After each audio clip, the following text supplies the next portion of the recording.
I see some of you who are regular patrons and volunteers of the library, and others for whom this is your first time. So welcome. I wanted to do this conversation with Steve up here by the fireplace. And I know the seating is not so comfortable for most of you, but we couldn't pass on this nice setting. So what we'll do is I've written out some questions for Steve, so we can get him telling us more stories in addition to what he's written in the book. And then toward the end of that, we'll see if you all have questions, and Steve will be happy to accommodate. And then he did bring some books to sell. So if you would like to buy a book and have him sign it, we can do that after. We also have books. We added 10 copies of the book to our collection. So if you would like to check one out, we can do that as well.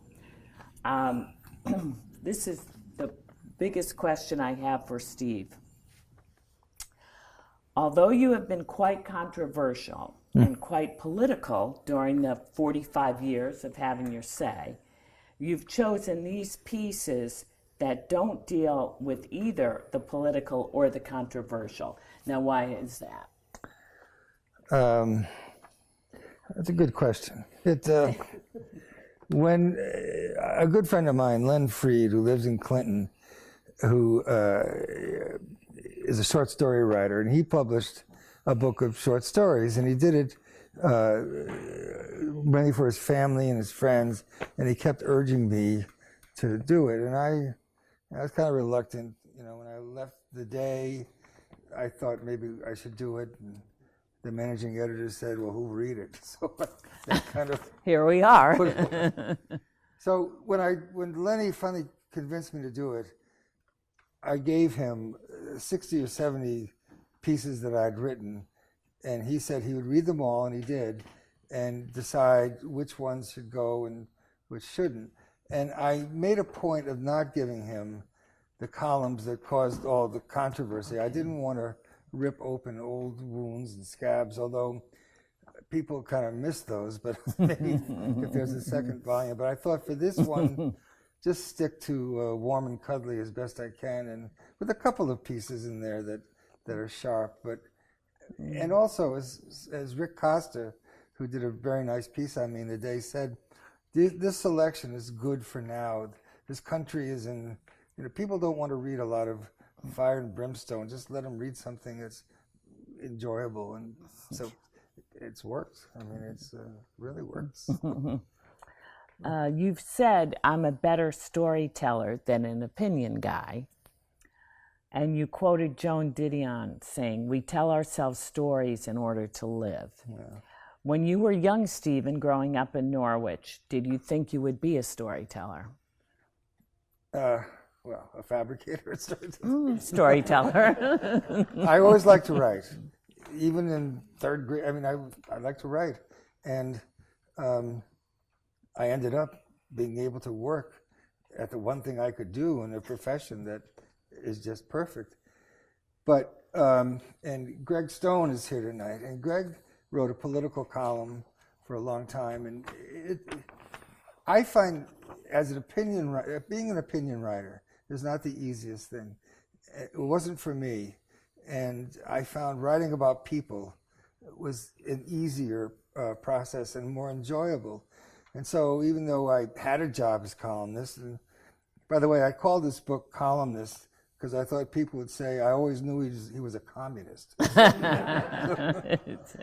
No, but I thought it's hard to have an opinion all the time. David Collins, who succeeded me, is an excellent columnist. He's a strong reporter, and he's good at opinion. I found it very difficult to have opinion, so I'd kind of, fake it.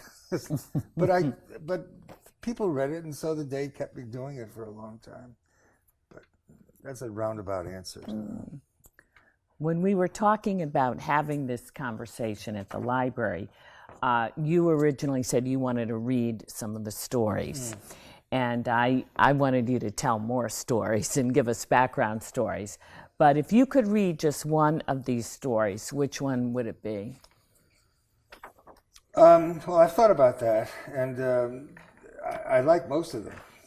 So, Good. but I think there's a particular reason why I would like to read this one. It's about my daughter's wedding day. And so... yeah, sorry. Should I stand up? Would that be easier? Yeah, maybe for the reading you should. If you can get out of the chair, okay. Oh, wait, here's the... I'm wired. Yeah, that's it. Where were we? Your daughter's wedding. Yeah, so would you like me to read that or later? No? Later, because I don't want, if people have questions, I don't want to. But I have to explain why I'm reading it. Okay, So okay, you do that. you know the answer. All right. Now, my favorite of all of these, and maybe it is some of yours as well, is called Eddie's Last Long Search. And I thought it was so representative of the experience of many of us during the Vietnam era. And I wondered, Steve, what your experience was during the war years. Well, I was, a white middle-class kid from Norwich, privileged. I was in college, and that's where this story took place with Ed Nylander. But I did everything I could not to go to Vietnam. I got my draft notice in April of '69. I graduated college in June of '69. And I had had terrible allergies as an adolescent, and into college I had shots. And the draft physical was in New Haven, and all of us in Norwich got on the bus and went to New Haven. But for some reason, Macintosh apples triggered allergies in me, or allergic reactions. So I got on the bus and I ate 2 Macintosh apples and had an absolutely miserable ride to New Haven. But when I got there, the thing had subsided. Oh, geez. So I kept, I don't want to be too facile about this, but I was convinced that had I been drafted and sent to Vietnam, my own troops would have shot me immediately because of the sneezing and all that. And I was able to finagle that deferment. I was applying to the Teacher Corps, Vista, anything I could to avoid being drafted. And finally, I got a high lottery number. Whether it was cowardice or just sensibility, I didn't want to go. I didn't protest the war. I felt in my time, the people who went south for voter registration and the work they did there to me was more important. Not that I did a lot of that, but I just, my nature is not to go out on the street and protest. I do what I do with my pen. So, and I was fortunate, yeah. Okay. Now, really shifting gears, you went to opening day at Foxwoods, and you wrote about it.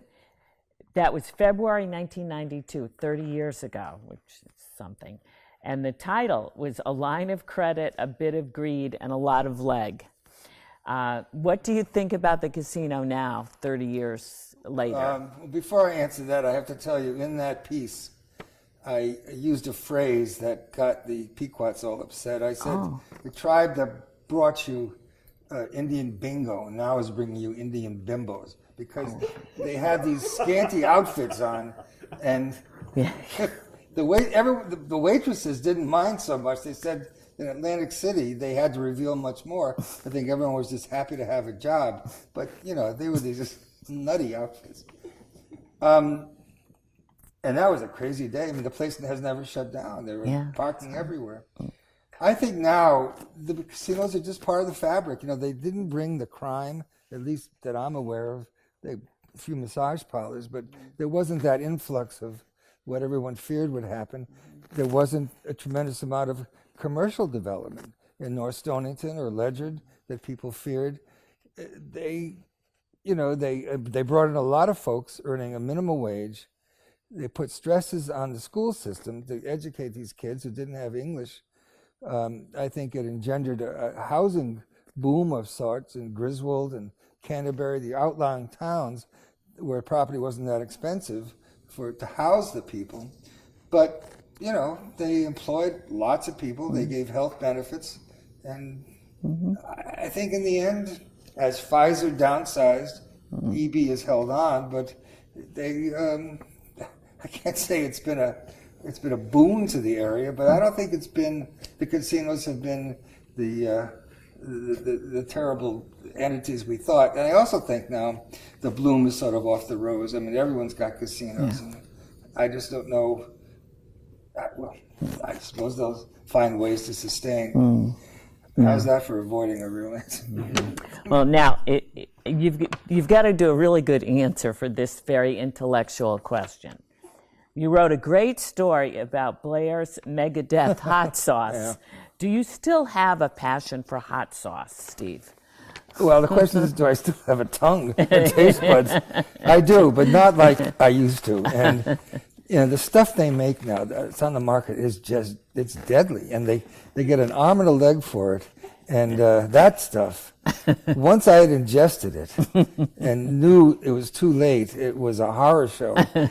And I remember I went upstairs, I was alone, and I went upstairs, and it was like a volcanic, lava. And I took off all my clothes. And then I thought I didn't want to be found dead and naked. So I went back. I got into the shower and sweat just started pouring. I want to say that cured me. It tempered me. I still like hot peppers, but those sauces are. But they're very more and more people. You see in stores, there's a lot of hot stuff there. So. You've been doing a lot of book signings this month, I know. Yeah. Do you have a moment you can share with us, something unexpected that happened, or somebody came whom you hadn't seen in a while, or? Well, first of all, it's been a tremendous response. Yeah. At Bank Square a Sunday ago, I sold almost 100 books in 2 hours. But among the people there, and people came, my old tennis buddies from Old Saybrook and Essex, and people from Norwich, where I grew up, but a guy named Tom Oates, who was the son of the publisher of the Norwich Bulletin, Donald Oates. And in the old days, and Greg knows this, that when the Bulletin was alive and independent in the day, there was a good war between the papers, a healthy, we're going to scoop you. And Donald Oates was a tough competitor. And his son Tom could be a little difficult at times. And it was just amazing that he showed up out of the blue for this signing. And that has to be one of the more interesting people from my past who came. But you get a tremendous sense of who read you and who reads you when people come up, and you find that during these years you had faithful readers. They maybe didn't agree, they threw the paper down, but they read you. And for them to come now and buy this is just as gratifying as you can imagine. Why do you think it's so popular? I think it's an excellent cover. And it's good title, and it fits nicely into a Christmas stocking. No, I don't know. It's maybe because the pieces are kind of light, and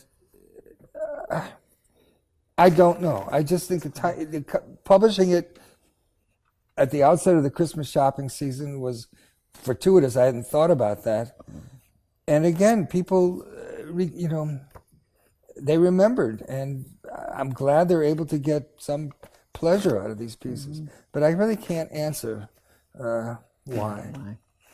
But I'm not trying to look too deeply, though. I'm very happy with it. Yeah. Well, that's all that I had for questions. How about all of you? Before we let Steve read that one story, yeah. Hi, Steve. This is my cousin Joanne over here. Hi. That's nice. I worked at the casino, not from day one, but from year one. I started in '93, and I remember going, I have not met him recently, but I know the name. I think that's a relation. And all of a sudden, it was like, oh, he's your cousin? Oh, and then I think he was actually, the paper was, wanted to do his band or something from being on the newsstands at the shops, and I don't remember, I don't know if I'm correct or this Your band? Well, let me explain something else that happened. My father my late father, belonged to the Norwich Seniors, and the Pequots had a kitchen training facility close to the Lake of Isles property across the road, and they would invite seniors from the area to come for essentially a free lunch, so their chefs could practice on them. So my father made the mistake of asking me to go with him once, and what they were running, it was within the, it was a little complicated. It was within the North Stonington town line, and they did not have zoning approval from North Stonington to run this kind of facility. So of course I wrote a column, and North Stonington shut it down.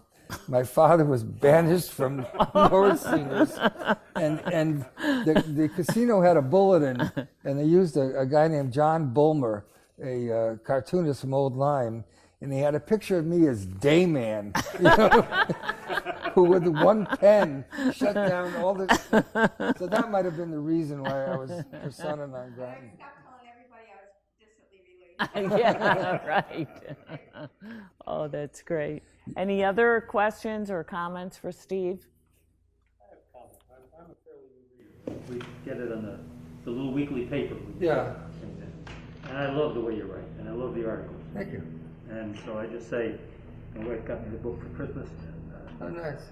I just, What I do now for the Westerly Sun is really much more gentle than what I used to.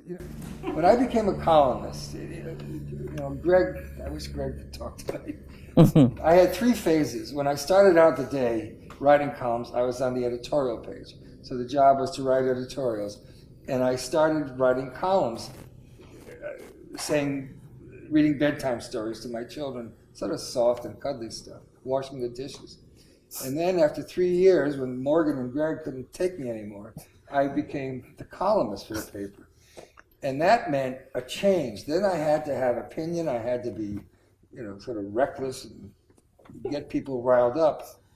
And it worked for a while. But I was never really comfortable doing this stuff because I was a little out of control. But now I like, since I've started writing for the Sun, I do sort of this, local history pieces, profiles of people, stuff that I'm more comfortable with and people like. It's not sort of in-your-face stuff. But if I ever do a second book, I might dredge up some of those. yeah, I go for that. Well, I'll give you an example. No one here is from Waterford, but after Hurricane Gloria hit in 1986, and knowing that no one had died, I did what was a hurricane hit list. I thought of all these places I wish the hurricane had taken with it. And number 1 on the list was the entire town of Waterford. But then as I went down the list, I thought, well, maybe not the entire town. I said, except for Harkness and the Waterford And the library, yes, library. yeah. And the librarian, Yeah, I remember that. They say, no thanks, we'll go with the rest of the town. Yeah, Vince Giuliano, yeah. But I just want to say, I never explained why I did that to Waterford. And the reason was Waterford had all this wealth from Millstone, and Millstone was built right in the face of Niantic. So Niantic got the ugly view and no tax benefit. And Waterford had the money. And at the same time, New London had lost its YMCA. And I thought Waterford, with all this land and all this money, could have built a regional recreation center like Mystic Community Center. And it didn't. And I just thought it wasn't a good neighbor. And so that's why I went after it. Petty, I know, but... And instead of building the center, they bought Volvos for the police department. Really? Oh, They did. wow. Anyone else? All right, Steve. There you go. What was your favorite controversy that you wrote about? Or your favorite article that caused controversy? Oh, God. So many of them. I know. Well, I think probably that hurricane one really got people riled up. There was a fellow who ran the old Bess Eaton coffee franchises, and he was born again, and he started putting scripture on his coffee cups. So I said, keep your fingers out of my coffee, that kind of thing. And people would, somebody sent me a package in response to that, and before I could open it, my neighbor in the newsroom, Joe Wochus, who covers Stonington, went to the other side of the room before I opened the package up. and it was a picture of a horse's ass. I mean, a statue of a horse's ass. I got the horse's ass award. And other people sent me checks for $1 so I could get coffee somewhere else. There were that kind of stuff. That was sort of a fun reaction to. There was some other stuff that I'll just skip over, but that's what Collins. David Collins and I gets a tremendous amount of angry response, but he's doing what he's supposed to do. He looks at an issue and he takes a stand. And when Greg and I were on the editorial page, in those days, the only way you could make a comment on a column or a story was to write a letter to the editor. You had to sign it. Okay. You had to write, a legible letter. Now with these online comments, although you have to use your real name, people can fire off all kinds of stuff, and it's gotten into it's been degraded from the sort of the intellectual discussion that once you'd find on the editorial page. Am I right, Greg? No. Yeah. What about the column you wrote about a local judge? That had a huge impact. It did. Yeah. We'll repeat. Can you repeat the question? I was wondering if he would include the column he wrote about a local judge. And that one was very painful for everybody, and it had to do with a judge, Seymour Hendel. He ended up having to. Two men were brought up on charges of sexually abusing their stepchildren, causing some serious illness. And the wives, these guys were in the Navy, and the wives would not testify against them because they didn't want to lose their husbands to jail and lose the income. So Hendel was in a predicament where he, without complainants coming forward, is the little he could do. Well, I called him. Eva Hirta, our court reporter, came back that day furious about what had happened and sort of pushed me to call Hendel. Well, Hendel was used to talking to reporters, but the understanding was it was always off the record.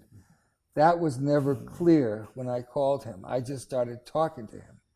And he said some stuff that ended up really costing him not his job, but whatever future he might have had in Connecticut jurisprudence. And it caused a lot of trouble in many ways, among families, in the community. And it's something he died last year. And then the whole thing came up again, and I was uncomfortable with it. But I stand by what I wrote. It's not something I really want to open up again. Greg,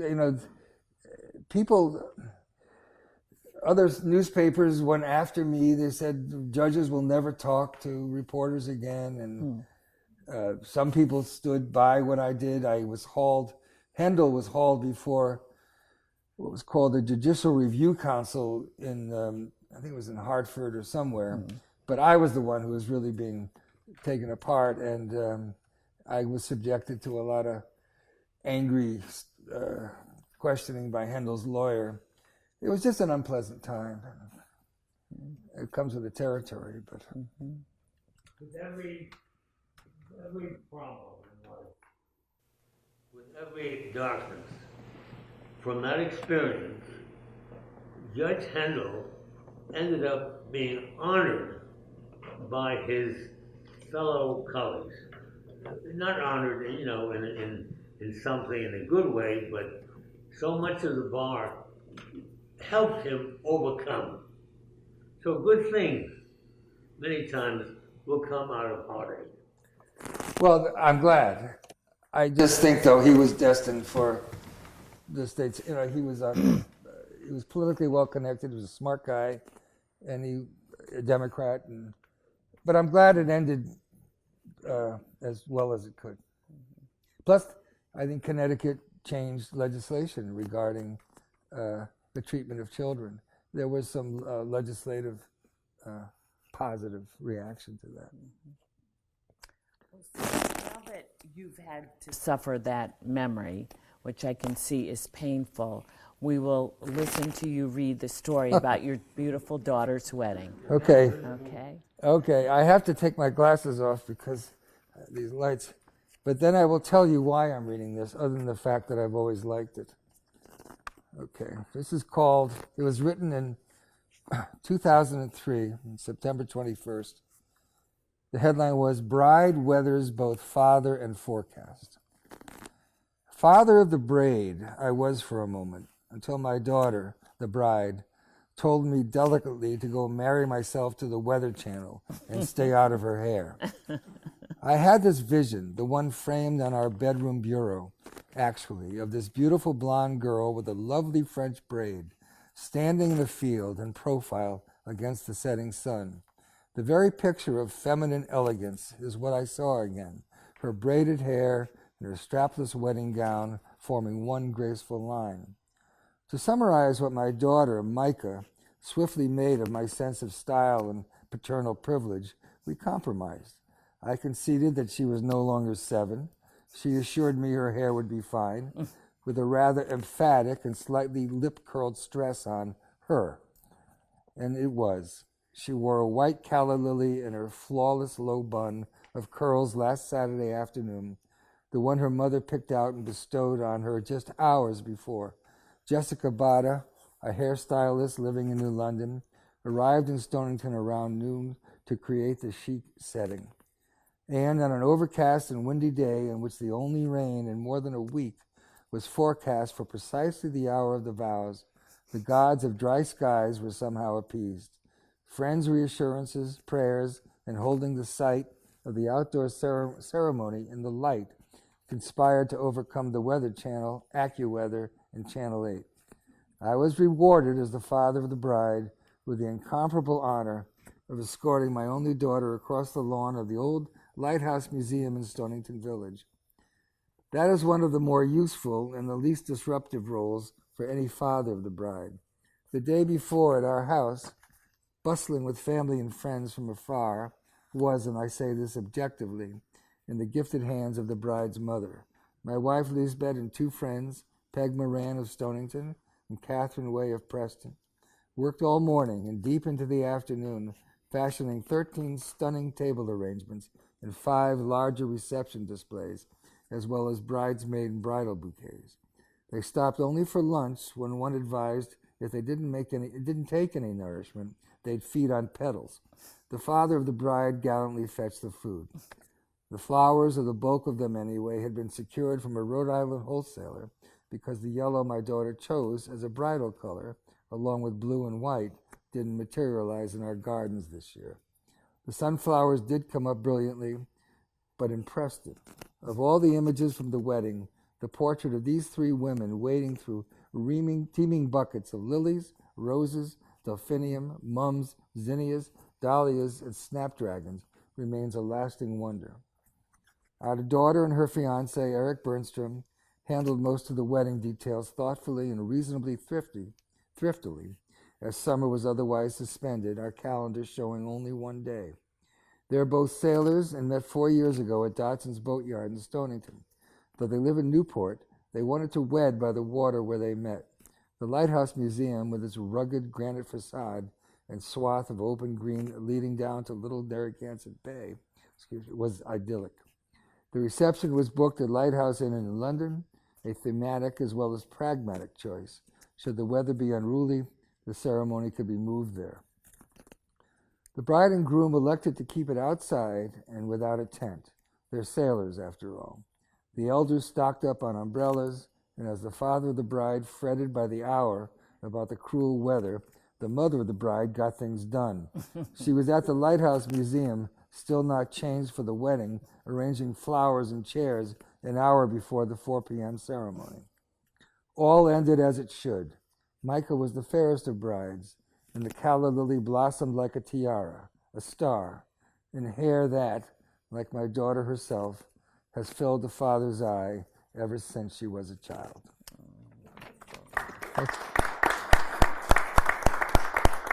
And now the surprise. The officiant at that wedding was your library director, Christine Bradley. So it's old home week. Yeah. The thing I remember is she stayed at a house in the borough, I think a friend of hers, and Micah and all her beautiful attendants kind of wafting through the streets of the borough going down to the Lighthouse Museum. It was really, it was beautiful. So, Well, thank you. thank you for coming.